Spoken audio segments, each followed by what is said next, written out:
Welcome to Geocache Adventures, the podcast where we explore everything geocaching. I'm your host, Shadow Dragon 1. I love geocaching. If you're listening to this, you probably love it too. If you enjoy the podcast, consider sharing it with somebody that you think would love it. You can also follow the podcast on Instagram and Facebook, and there's a Facebook group as well, so you can join in the fun and share your adventures. There's also a Patreon page that you can join and unlock exclusive content.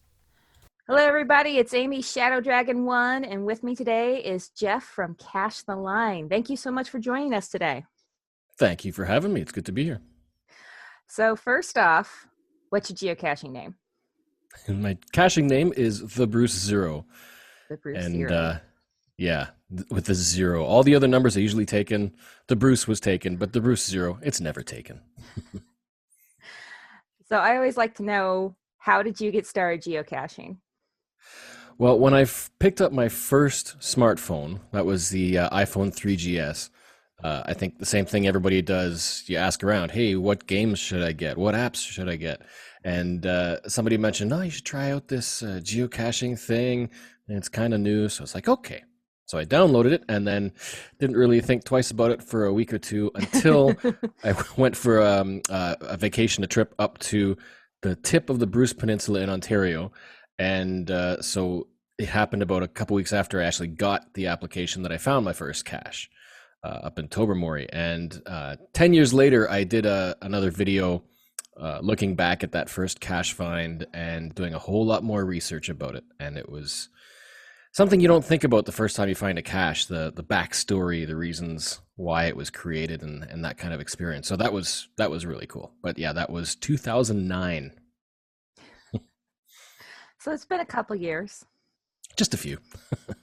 So what kind of stats do you have now at this point? I am sitting at just over 17,000 finds, and it might sound like a lot, but Southern Ontario is very populated. There are power trails everywhere. There are rivers with long series of geocaches as well, and we often have, during the summer months at least, we often have events and gatherings where people can come out, paddle events. So we'd go down segments of the rivers or around little lakes and ponds where people have placed series of geocaches. So lots of ways to get a lot of finds. I believe now 2 DT combinations away from 40 fizzy grids. Wow. And my longest streak is about 366 days. Well, it is 366 days, 1 year straight.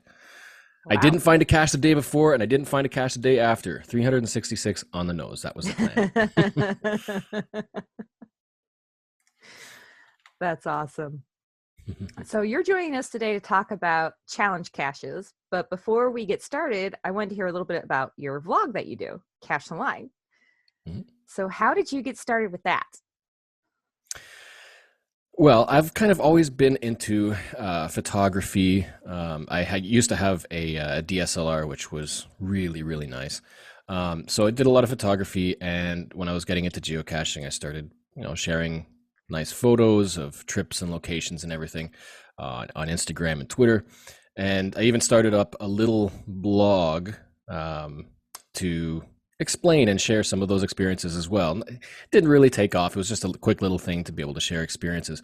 But it was based on this Iron Man theme, which was inspired by that daily geocaching, consecutive caching for a year. So yeah, once I'd finished that, I started the blog. And then around that time as well, my mother had passed away. And so I kind of carried on with that theme. And then I went to Iceland. And when I went to Iceland and I had that 4-day amazing solo adventure, I had taken a few little video clips and even tried to do a live stream. Well, I did a live stream from one location and wanted to do one from another. But after that trip, I kind of realized that there's some creative outlet here. So I took those clips and played around with it for a bit. I discovered that the PC I had at the time was powerful enough to edit video. And so I put some stuff together, and eventually on one little geocaching trip, I had intended to record a bunch of the caches and the fun that we had and put that together. And that was my first video that I published on the channel. At that time, it was chasing the Iron Man, so it was still themed around the Iron Man, but that eventually became Cache the Line because of potential legal implications with the word Iron Man. I hear that they're very, very tight about that word. Yeah. It's better to be safe than sorry on that one. Yeah. So how do you decide what geocaches you're going to put on your vlog? Well, there are quite a few vloggers and people who share geocaching videos and whatnot on social media. So I kind of lean towards the experience and the adventure. So it's not so much, ooh, this looks like a really cool geocache that I want to share and maybe other people can make more like it. It's more sharing the beauty of nature, the fun and the excitement of going on the adventure to get to the geocache, amazing locations. And Ontario is huge, so we've got loads of places to share. But yeah, I kind of like to focus more on hopefully inspiring people to just get outside, enjoy the outdoors, be active, and the fun that geocaching affords and inspires to be able to do all that. And I mean, there could be some very neat geocaches interspersed in there, some fun, creative gadget caches and whatnot. But yeah, I tend to focus more on the adventure and the experience than the container itself. That's awesome. It sounds like there's a lot on your channel. We're going to get a lot more of the actual outdoors experience, the wilderness, the hiking, a lot fewer road trips. Yeah, not so many LPCs or urban type caches, kind of more of that, what you might call the wilderness type caches in a way. Yeah. Well, very cool. So challenge caches. I do recall talking about this on Clubhouse, and you were in the group. And if I do recall right, you absolutely love these. Oh, I do. I love them so much. So for somebody who may not be familiar with them, what is a challenge cache? So a challenge cache is very similar to a traditional geocache. At this point, right now, they are basically, you can find the cache like any other cache, and you can sign it, and they are intended to be at the posted coordinates. There are some exceptions, but generally, they're at the coordinates, you go find it and sign it. The only difference is, in order to log it as found online, or in other words, you've completed everything you need to log it as found, you also have to qualify for a challenge that the cache owner has put out in the listing, in the description. So it does help to read the description.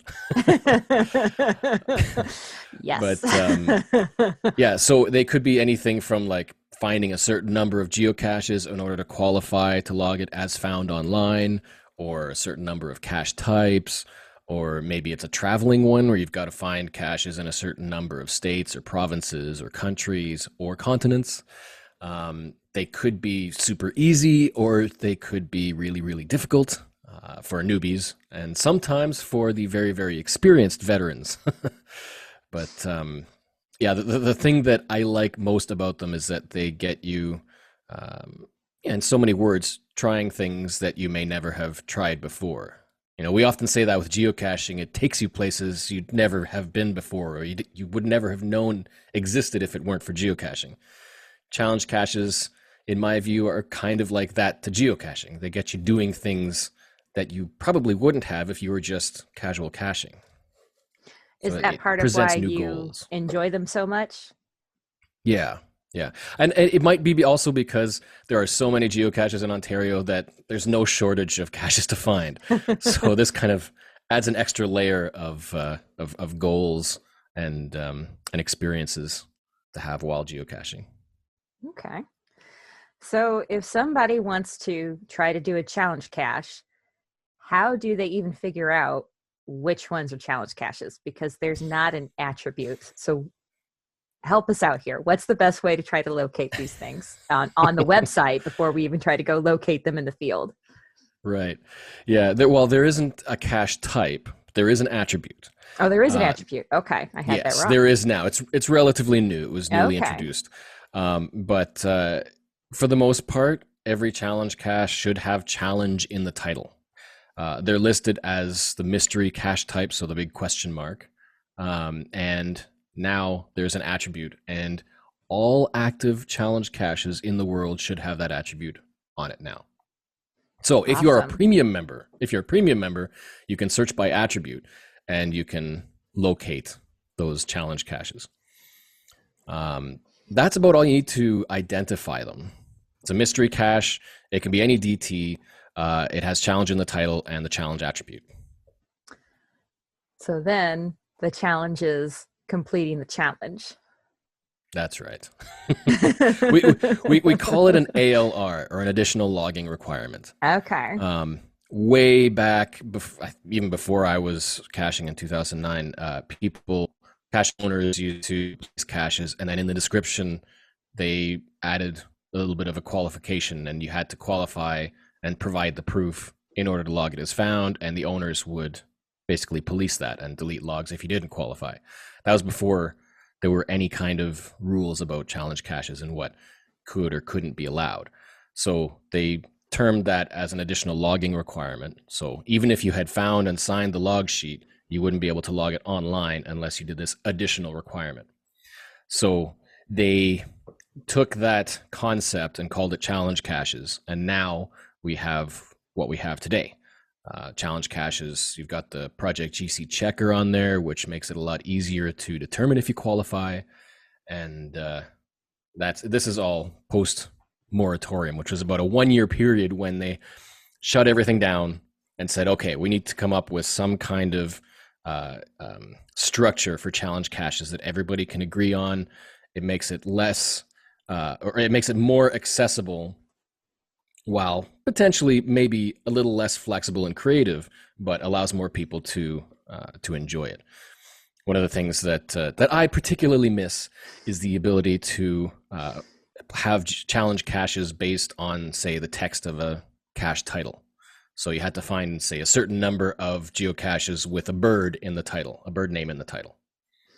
Problem is, those types of challenge caches were so prolific that a lot of people got tired of the bookkeeping required, because you had to find caches that would be qualifiers for the challenge, and you had to keep track of everything yourself, and it was just so much like paperwork. That was one of the things that HQ decided we're not going to allow anymore. So these days, it's all about statistics. If you can see it in your statistics and you can calculate it from your statistics, generally speaking, it's allowable. Are there still some of those, like the type you were talking about, that are grandfathered in once you have to do bookkeeping yourself? Are they still out there and just not new ones being published? Right. They are out there. They are grandfathered. And as they're getting archived, they're disappearing. But Ontario, we have quite a few people, geocachers, who are very active. And so we've got so many challenge caches in Ontario. I started to keep a couple of bookmark lists to try to track them. So I've got my version 1 bookmark list of all of the challenge caches that still exist pre-moratorium. So the old guidelines, the old rules. And then I've got another bookmark list for everything after the moratorium with all the new challenge rules. A little way to help organize them and understand that, anything pre-moratorium might be a little more tedious, and in my opinion, perhaps a little more fun.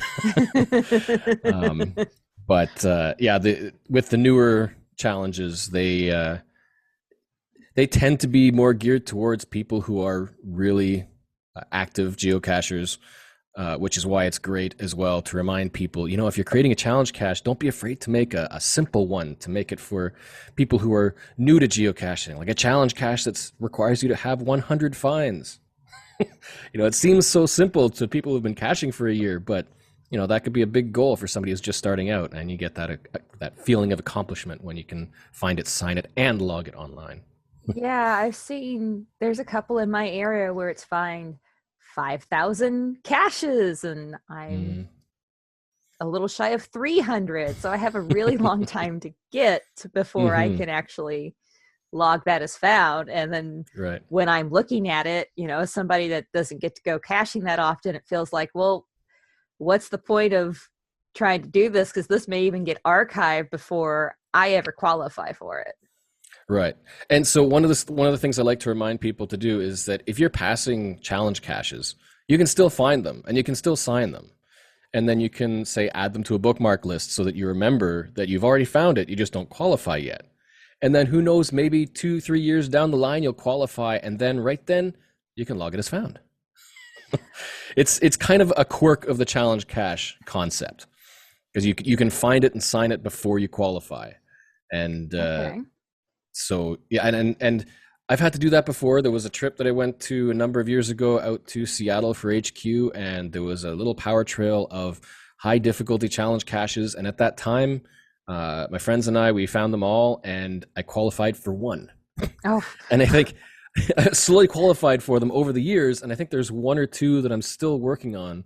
But once you sign it, you don't have to go back there. You can just qualify and log it as found. So it gives you kind of an ongoing goal as well. Like if you've found one that says you qualify when you find 10,000 caches, then you know that you've got this goal in the future. I can reach 10,000 finds and I'll be rewarded with logging this challenge cache as found. that's good to know. And the creating the bookmark list of those ones that you've found but not logged online yet is a really great idea, because otherwise, how do you remember which ones you've found Yeah, physically and need to log exactly. still? So, other than Project GC for checking qualifications, are there other sites or other ways besides doing it manually to check that you qualify for a challenge cache? Well, Project GC is the only officially recognized way to provide automated proof. Okay. But there are other tools. If you know that it, like say it's a simple one, like again, for example, finding a certain number of caches, you can view your profile statistics, and that will give you a brief rundown of how many caches you found and a breakdown of types and sizes, all that stuff. So if it's a relatively simple challenge, you could just say it's visible in my stats, and that would be Okay. enough because it is evidence, it's visible, and it's public. Um, but for the pre-moratorium challenges, a lot of the time people would make use of an app called GSAC, or Geocaching Swiss Army Knife. It's a Windows-only app, but there's a learning curve to using it, but it's like your own local offline database of all of your caching history. And because it's a database, you can run algorithms and scripts and all sorts of stuff to parse out the data however you want to see it. And so a lot of people use that application with macros to search for qualifying caches and to summarize qualification for challenge caches if they found them. Otherwise, I mean, any other website that'll provide statistics can help you determine if you qualify for the more simpler challenge caches. But again, for the post moratorium, so for all of the current and new challenge caches, they are required to have a Project GC checker in the description. And that's the easy way. You click on that, run it against your profile name, and it'll tell you if you qualify or not. That's the Okay. easiest way. And for anybody not familiar with Project GC, it is, correct me if I'm wrong, I believe it is a third party website that has been approved by geocaching headquarters. Yes. So they started out as their own website. They imported data, and eventually they gained access to develop with the geocaching API, which is a back end system that geocaching HQ provides for third parties. So now Project GC, like you said, is an approved partner, and they have a much easier access to the entire worldwide geocaching database, which is how they can maintain such massive quantity of statistics and data about all of the geocaches and geocachers worldwide. That It's makes, project-gc.com, the website. and you just have to follow their checker link. It'll take you right there, and you just put in your geocaching username as the Yeah. username in Project GC, and it'll link up and validate if you qualify or not, correct? Yes, and there is a bonus as well if you pay for a membership on Project GC. If you're not a member, if you're just a basic user, then I believe it's 3 checks per day. It's either 3 or 10 free challenge checks per day. Okay. If you do purchase a membership, which is again relatively cheaper than I think the premium membership of geocaching, then it gives you access to a huge host of functionality. If you love challenge caches, you pretty much have to have a membership on Project GC. Okay, good to know. Okay, so we've talked about finding challenge caches and qualifying for them. What about if you want to hide a challenge cache? Is there different rules to hiding challenge caches versus hiding your typical traditional cache? Yeah, so technically, like I said, they are pretty much the same as a general geocache. So if you're hiding one, you treat it just like a traditional cache. You go out, place the container, take the coordinates as best you can, come back, create the listing, and then you're almost ready to go. If you want to make it a challenge cache, then you have to also come up with your idea first of all, and then you can take it to the Project GC forums, because that's where the script writers are, the people who make all of the functionality for the checking, and say, I've got this listing, this is a GC code, and this is what I'd like to do. Can you make a script for it? And generally, they are very good at saying whether it's possible or not, or whether you're allowed to or not. And then they'll create the checker, give you all the links and information, and you can drop that into your listing. If everything is well and the reviewer says good to go, that's it. The only other additional requirements, and this may vary from region to region, but generally speaking, you have to qualify for the challenge yourself now, and you have to have or provide a list of a certain number of other geocaches in your region, so usually a state or a province, and who already also qualify. And then as long as there are qualifying caches so that it's possible to qualify, that's usually enough. For Ontario, you have to qualify yourself and have 10 other geocachers who already qualify. That's another post-moratorium rule. I have one pre-moratorium challenge cache that I placed that I love that I don't yet personally qualify for. Oh, it's on my list. I've got to qualify for it, but it's a lot of work. I've got to ask, what is that? It's the Ironman Bingo Challenge. It's a 5x5 grid of easy to very difficult consecutive day caching challenges or goals. And one of them, for example, is 5 days of scuba caches in a row, wow. Consecutive caches. And depending on how many scuba caches you got in your area, it might not be very easy to accomplish. As opposed to if you live in Nevada, they have power trails and they slap the scuba cache, scuba gear required attribute on thousands of them, so that would be easier there.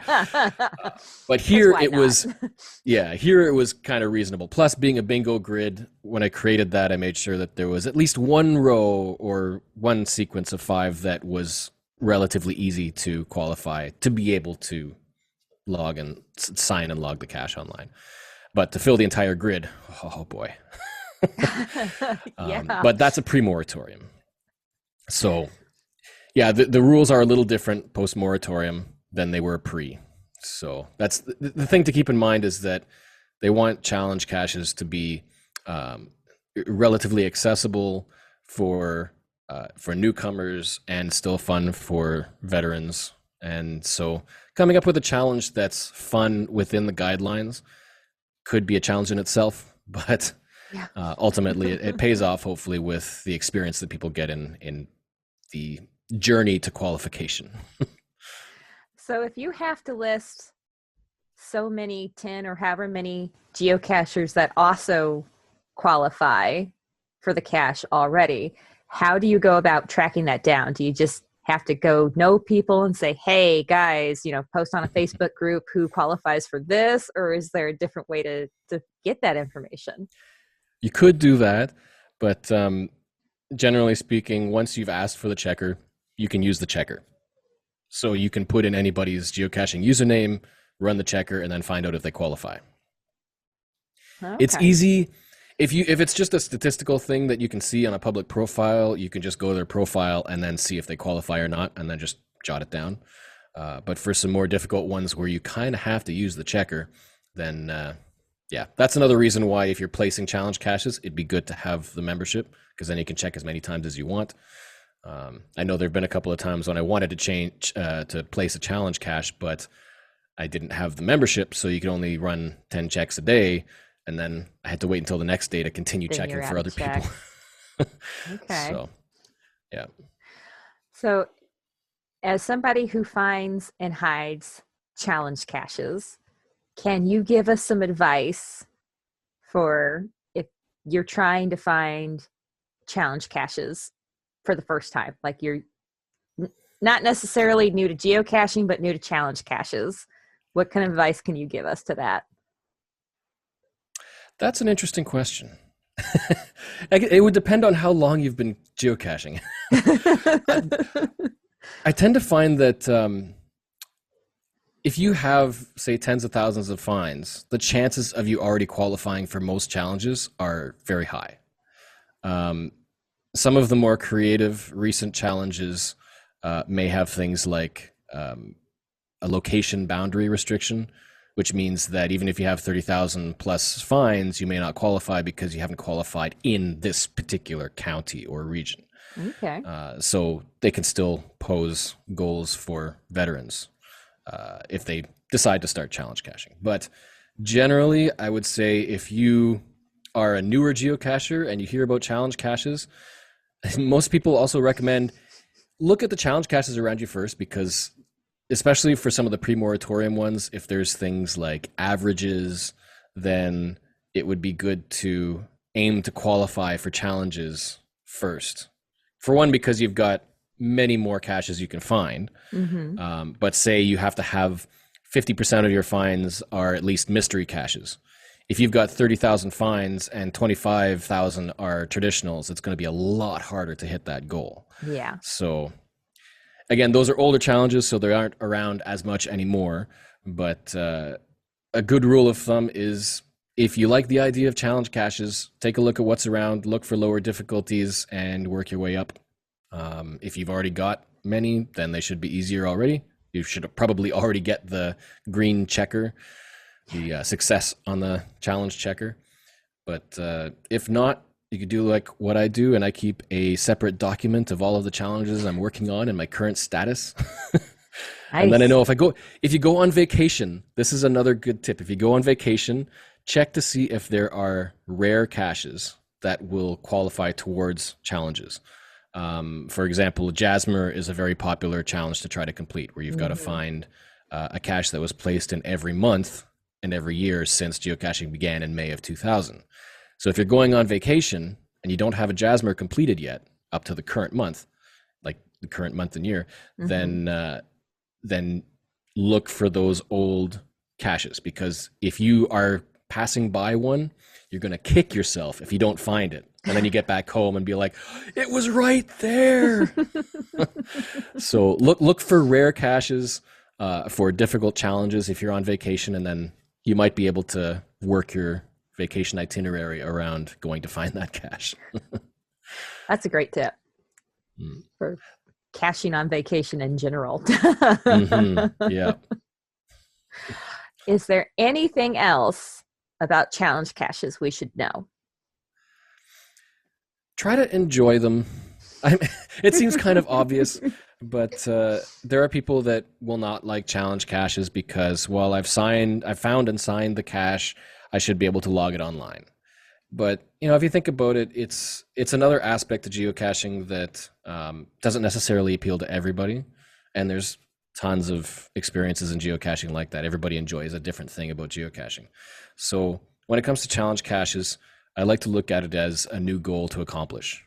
So best way to enjoy that is to think about the theme and have fun qualifying. It's a different type of adventure, and it's longer and drawn out, but you get that satisfaction of the green check and the success at the end when you finally qualify and sign that cache. Would you compare? I'm trying to think of a perspective that I could understand the gratification of getting that successful challenge because I've not yet completed any. But would it be kind of like when you have a DNF and you finally get to go back and avenge it? It's just like so Yeah, gratifying. It feels so yeah, good. yeah. You could almost say it's if you were to go right down to the core of it, it's another smiley on the map. We have people who will create a puzzle cache that's ridiculously difficult 5 and post it on the doorstep of somebody they don't like or somebody who hates puzzles. It's like, and then it's just sitting there on the map whenever you open the map and it just taunts you. Mm-hmm. So it's the same sort of thing with challenge caches. When I look at the map and I see all those blue check marks and then I realize they're all challenge caches, there's something satisfying about not just simply ignoring caches, sticking them on the ignore list to make them go away. It's like there's a physical container there. I can go and find it and sign it, but it's still on the map. I want to get it off the map. I want that smiley. So it's that base need to get the smileys on the map. Oh, that's I love it. We all have that base need to get the smiley, otherwise we wouldn't be doing this. Right. Well, I really appreciate you telling us about challenge caches and all. That's from somebody who hasn't completed any. I see some around me and some of them just seem so far-fetched for me to obtain. Mm-hmm. It's really great to hear more about it from somebody who's done them and hidden them and has experience with them. Yeah, I'd say try not to be intimidated if you're newer to geocaching. They might seem so far off and far-fetched, but if you think about it, you can still have the fun and adventure of finding the cache and then just mark it somewhere as a future goal. And at some point, you'll qualify and you'll be able to mark it as found. So, you still have the full adventure of finding geocaches. That's great advice. So for cache highlight, we actually, and I believe we have time to do both, have 2 geocaches that you had in mind to talk about. Mm-hmm. I'll throw one more in that's challenge related. Oh, okay. Perfect. I just published a new challenge recently that is related to Mingo, which the challenge for that was to find, so Mingo's coming of age challenge, where you've got to find 21 geocaches that were placed on May 11th of any year, and 12 of those have to be on different years. Okay. So it was somebody like not familiar with Mingo, break this down for us. Right. Okay. So Mingo is the oldest active geocache in the world, and it's in Kansas, and it's a good road trip in the middle of nowhere. It's a roadside, simple geocache, but it's the oldest, and so that challenge is kind of a tribute to Mingo. It was supposed to be a 20-year anniversary challenge, but then all this stuff happened and made it a coming of age. 21 years of caches placed on May 11th. It's not too difficult if you know what you're looking for, but it was related to the subject. So if anybody wants to look up that cache, what's the GC code for that one? The GC code is GC9B8AK. Okay. And it's another good point, because there might be challenge caches in remote areas that you may never get to, but it could be a fun challenge. So why not try to qualify for it anyway? You never know. Maybe you'll be in the area in the future and you'll then be able to sign it and log it as found. That's true, because I'm guilty of solving puzzle caches that are in different countries that I may never ever go to one day. So, and I know others have done that too. So why not do the same thing with challenge caches? Exactly. Okay. And for the other 2, yes, we have complete polar opposite terrains here, desert and mountains. So I can't wait to hear what's going on with these. So the first cache that I tend to always go back to highlight is GCWD13. It's Tomb Raider. It's in San Diego in California, placed in 2006, and it was my first 5 difficulty, 5 terrain cache. And the reason why this one stands out so much is because it's in the desert. It's about 85 kilometers east of San Diego. The posted coordinates are in downtown San Diego. And it's a puzzle that you've got to solve. The puzzle itself generally isn't too hard. But yeah, the final coordinates resolved to the desert, 80 kilometers east of San Diego, out in the desert. That obviously isn't allowed now because you've got a 2 mile limit from the distance for a puzzle cache. Yeah, But that's a big difference. it was a surprise to see where the final was. But for that particular cache, I was with some friends for another conference. At that time, there was San Diego Comic-Con, and none of them were geocachers. And this was 2009, so this was in my first year of caching. So I had my iPhone 3GS, and I was the only geocacher and the only one with GPS. And we drove a Prius out into the sand in the desert. Oh my gosh. Following barely any kind of road. Google had roads, so that was a plus. And we had to go out to the trailhead, and then it's about a 15 to 20 minute hike underground through the mud hills. And then you kind of come out into this funnel, and you climb up the side of this hill, and then you're standing on the top out in the middle of the beating red hot sun, and you've got another 100 meters to hike up and down these mud hills without losing your location, because you could die if you don't get back to that same hole to go back down through the cave. It was quite an adventure, and it's only visited on average now, I think, about once or twice a year, but it's still active, still going there. So if you really want an extreme adventure, make sure you go prepared. Lots of water, batteries, multiple GPS devices. Maybe let people something know you're that's there, not a all that Prius stuff. for the sand. Yeah. We were driving in the desert, and we were like, I wonder how hot it is. So because we had the AC on, there were 5 of us in the car at the time. And so we rolled down the window a bit, put my hand out, and it was hot wind. It wasn't like a refreshing wind that you can almost have anywhere. Just, open the window, get some movement of air. This was hot wind. Yeah, no. Like opening an oven, just hot air coming at you. Yeah. Yeah. Suffice to say, there was a lot of water in the back, and it got used. Oh, that's good. You at least were prepared for that. But my gosh, that sounds like it definitely earns that 5.5 rating. And I actually did take video for that geocache as well, and put together a very, very low resolution, very rough video. But that's on my channel as well. Memories. Wow, that's wild. Jeez. At any point, were you worried about running out of gas and not getting back and being stuck out in the desert like that? I was a little bit concerned, but the owner of the Prius, she was like, "Oh yeah, it'll be fine, no worries." She lived in California, I guess, so she'd been driving out there, and kind of used to it. Okay. Yep. Oh. Wow. But it worked out. That is a wild adventure. That's set the bar for 5.5s in my opinion. Yeah, I kind of feel like you need something a little higher than a 5.5 for that one compared to some other 5.5s I've heard about. Did any of the non-geocachers start geocaching after that? I think maybe a couple of them had found some others, but I guess they weren't, it wasn't their, I want to say their cup of tea, but it wasn't what they like to do for fun and all that. So okay. They enjoyed it. Oh, they had a blast. Everyone loved the experience. But that was like a high-end experience for a first cache find. Yeah, a lot different than going to an LPC, like a lot of first-time cachers do. That's very different advice than what we normally give, which is go for the low DT levels. Yep. That's awesome. And for the other cache, this one I believe you said was in Iceland? Yes. So the first one was a desert. This one was at the top of a mountain in snow and ice at the early mid-winter in Iceland.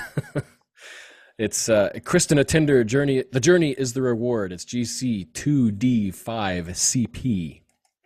It's 2 difficulty. It's a 4.5 terrain, and it is at the top. It's in a national park, and there are trails that go around that whole area, plus a couple of earth caches and waterfalls and stuff. But I had to do a whole lot of research about whether this was doable and how safe it would be. watch the weather, all that stuff.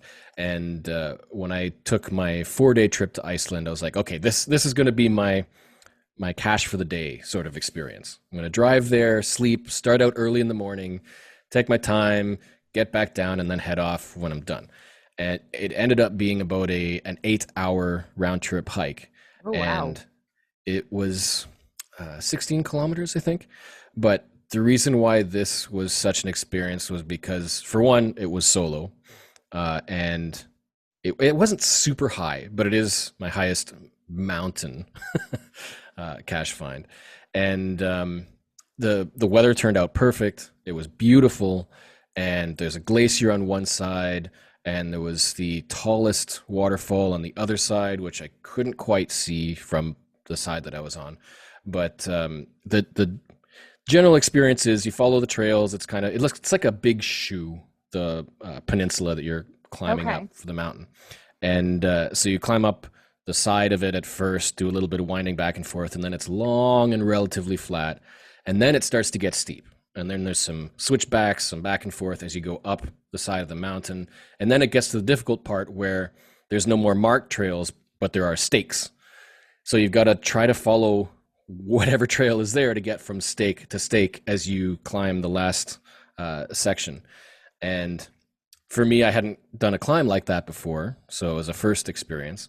And so there was a couple of points where it was getting so steep that it was five big steps. I had lots of winter stuff on, all prepped. And then I had to take a breath, take a breather, collect. Okay. And then 4 big steps to keep going. And then I had to take a breather. And then it was 3. And then it was 2. And it literally got to the point where I could only take 1. And then I had to stop. And I got to the point where I was thinking that I might not be able to make it. And should I continue on or turn back? And I still had, I think it was maybe 100 meters or so to go. It's like, it was right there. It was so close. And I was like, okay, I just rested for a bit. I'm like, I will never forgive myself if I don't go the whole way. So I kind of recollected and then pushed on, because at that point, the slope that I was on was starting to ease. And I just rounded the top, and then it was pretty much clear sailing to the end there. And so at the very top, there's I forget what it is at the top. I think it's a radio relay. I'm not quite sure, but about 1,126 meters is the peak where this is. There's a guest book that you can sign, which is fairly typical for mountain climbers, and then you got to find the cache. At that time, everything was frozen. Oh. And there's a little bit of controversy about the cache because some people think it's missing, and there's a lot of fines on it, and people aren't necessarily finding and signing the cache. But anyway, made it to the top. It was literally a mountaintop experience. The views were spectacular. There was even mobile data signal. I wanted to do a live stream. I wanted to hey, guess where I am at the top of a mountain in Iceland. But yeah, if you look at the listing for GC2D5CP, you can see the geology, the structure, the glaciers and ice and everything, the trails. It's just a spectacular thing, and it's not always covered in snow and ice. There are other people who do the experience, and you can look at their pictures and go in a t-shirt and shorts and get to the top. It's fine. No, when I was there, it was heavy winter jacket, the hood with the fur, and big winter boots. It was winter, but quite an amazing, awesome experience. I'd love to do it again in the summer and see what it looks like from there. Go the other way this time. But, oh yeah, and there are a couple of spots where it is dangerous. So if you look over a little bit of the cliff, you can look down and it is a very steep fall. You could die. So you do have to be careful when you're up there.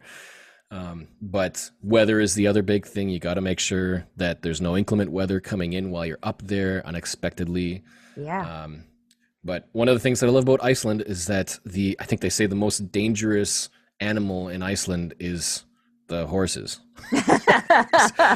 There's no predators there, so you don't have to worry about snakes. animals. There's no poisonous spiders. You don't have to worry about getting mauled by bears or mountain lions. That's amazing. Yeah. That's so different than what we're used to here in the U.S. and even Canada as far as animals go. Yeah. I mean, But not the that weather most is of the us are important out thing. there with dangerous animals all the time, but I mean, even just snakes and stuff, we got to be cautious of out in the woods. And Yeah.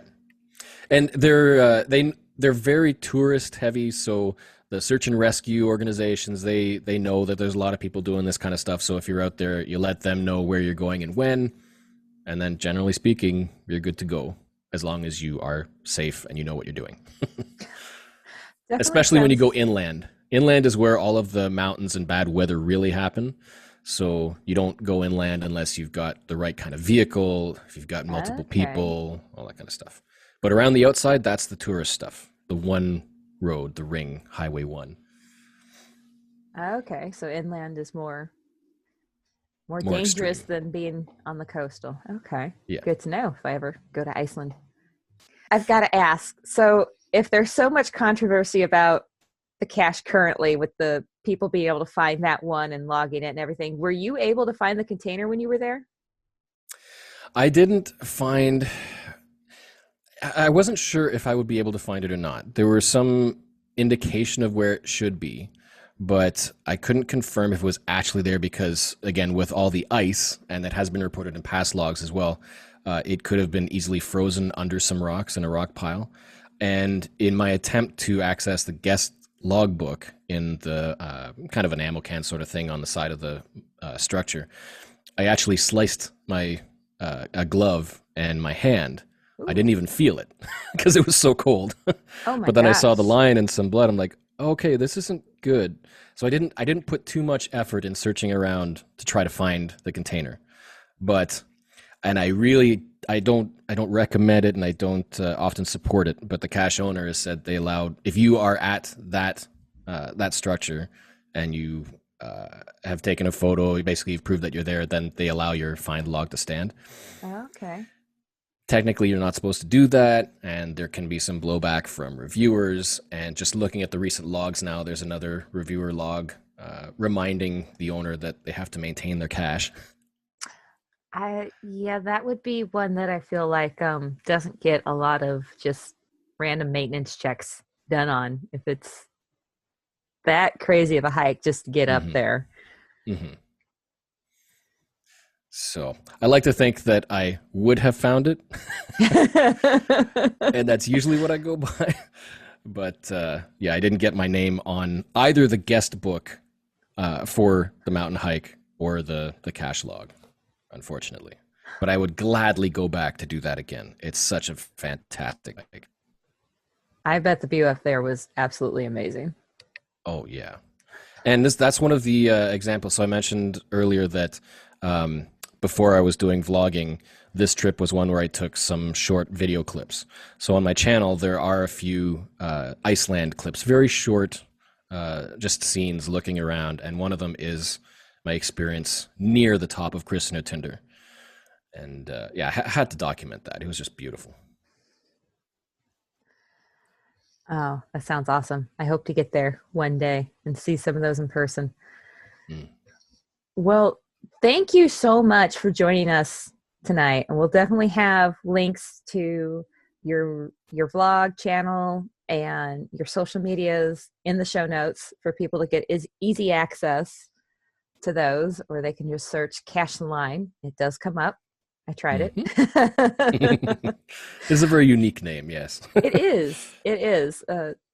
There's a lot that are very similar, but yours is fairly unique. So it definitely makes it a lot easier to locate and know for sure we've got the right one. Mm. So thank you so much for talking to us about your vlog and challenge caches and these cache highlights. Your adventures sound like they're absolutely amazing. And I've watched some of your videos. It's an awesome channel. I recommend it. I'm gonna have to go check out some of these Iceland ones and see the views that way. So thank you Thank you so so much. much. And again, the whole thing is, my favorite thing about geocaching is going out and having that adventure. And it's a healthy activity. It's social. It's mentally healthy. It's physically healthy, and it broadens your horizons. You're doing things and seeing things you've never done or seen before. It's just like everything about this hobby is just so great. So it's a privilege to be able to share these kinds of experiences and adventures. And it's not like, say, people who do these world traveling adventures, and you may never be able to do that. It's like geocaching is stuff you can do in your backyard. It's things that are accessible to almost everybody. So it's fun to be, and even encouraging other people to share their adventures on social media, whether photography or videos. It's like a group effort to lift everybody up in being healthy in every way. It is, because it is really neat when you see other people sharing the neat things they've discovered by geocaching, or a neat cache container, or just a beautiful view that they saw while they were there. It's fun to see those things. So I agree. Definitely share your experiences somehow. Even if you make one video a year and submit it to the Geocaching International Film Festival. There you go. You've been listening to Geocache Adventures with me, Shadow Dragon 1. If you'd like to get in touch, you can reach out to me on Facebook, Instagram, or go to geocacheadventures.org, and you can find the information on the contact page. Theme music is by The Travel Bugs. Thanks for listening, and I hope you enjoyed this episode. Have you heard of FTF Magazine? It's the magazine for geocachers. It is full of articles and pictures, all submitted by geocachers just like you. I'm a subscriber myself, and I love it. My favorite part is the little snippets on the edges of the articles on all the different pages. Those are my favorites. Just go to ftfgeo.com to check them out and tell them Shadow Dragon 1 sent you.